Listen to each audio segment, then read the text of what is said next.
menggoyahkan posisi P3 di tingkat kabupaten kota dan juga provinsi, sehingga bahasa tubuhnya seolah-olah ingin menyampaikan kepada publik, ya sudahlah, kami ini sudah mendukung partai yang lain.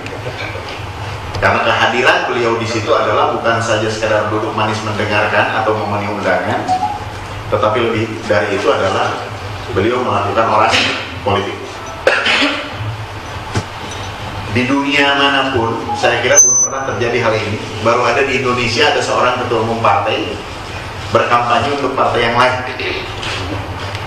Nah, sehingga dari situlah mempengaruhi opini publik yang akhirnya juga menggiring.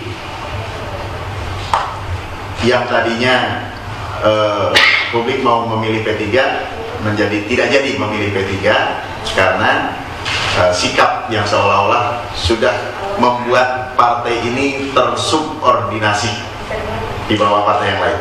Itu kesimpulan dari evaluasi yang kami lakukan.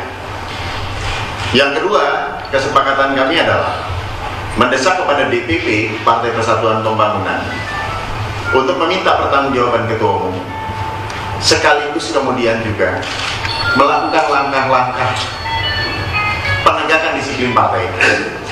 Kalau memang langkah tersebut melanggar, yang pertama adalah anggaran dasar anggaran rumah tangga, yang kedua adalah melanggar keputusan-keputusan partai yang bersifat mengikat, antara lain ada keputusan Mukernas, dan yang ketiganya adalah melanggar instruksi yang dibuat oleh DPP sendiri, antara lain isinya adalah tidak boleh melakukan perselingkuhan dengan partai politik yang lain, tidak boleh menghadiri kampanye partai yang lain, tidak boleh membantu secara moral maupun material kepada partai yang lain, tidak boleh berpaket dengan caleg partai yang lain, dan yang terakhir adalah tidak boleh membantu apapun kepada lawan politik atau partai yang lain. Tetapi ternyata ini pun kemudian dilanggar oleh Ketua Umum kami. Yang ketiga adalah bahwa sampai hari ini Partai Persatuan Pembangunan tidak atau belum melakukan koalisi dengan siapapun dan partai manapun. Karena aturan main dari Partai Persatuan Pembangunan berdasarkan anggaran dasar dan anggaran rumah tangga, termasuk juga keputusan Mukernas, bahwa keputusan untuk berkoalisi maupun mencalonkan capres maupun cawapres itu harus diputuskan dalam rapat pimpinan nasional. Rapat pimpinan nasional itu diikuti oleh DPP dan ketua-ketua DPW seluruh Indonesia.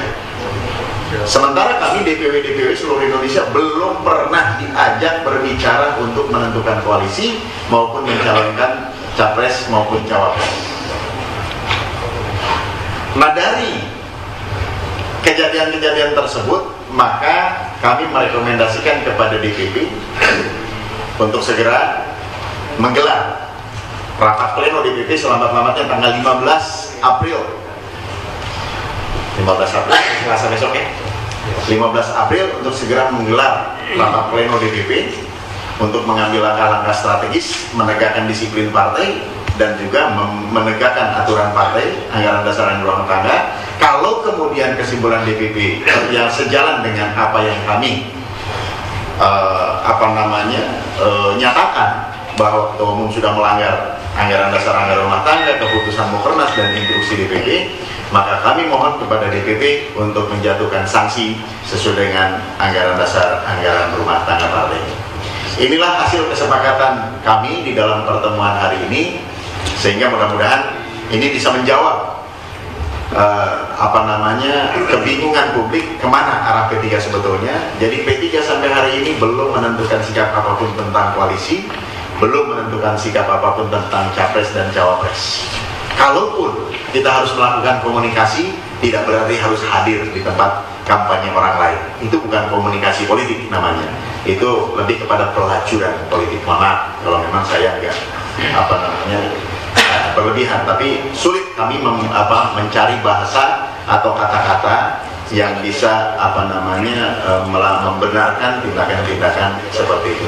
Inilah kesepakatan yang sudah kami buat 26 DPW, tapi tentu saja tidak harus semuanya dari saya. Mungkin ada Pak Fadli Nurzal atau Pak Amir Uskara. Sebelah kanan kami itu Ketua DPW Sulawesi Selatan, di sebelah kiri adalah Sumatera Utara.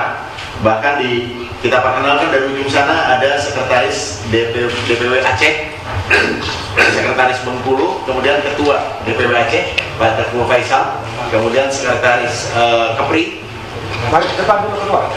Yang depan Ketua Aceh, kemudian Maluku Utara, Yogyakarta, kemudian Papua, Jambi, Maluku, Papua sudah.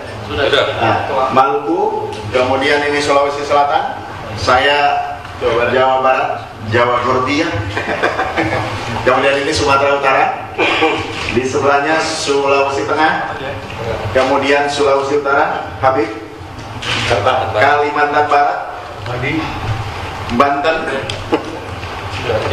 Jawa Tengah, Mas Arif, Mudasir Mandar, mantan Ketua Komisi 1, kemudian Gus Musafa, Ketua Jawa Timur, di belakangnya Sekretaris Jawa Barat, di yang pakai batik coklat ini adalah Ketua DPW Riau dengan sekretarisnya, kemudian dari Gorontalo Pak Muhalim dengan sekretarisnya, Allahu Akbar, dan Pak Jul Haidir di belakang ini Ketua Papua Barat, kemudian ini Abdul Manang Ketua Sulawesi Barat, ini sekretaris Babel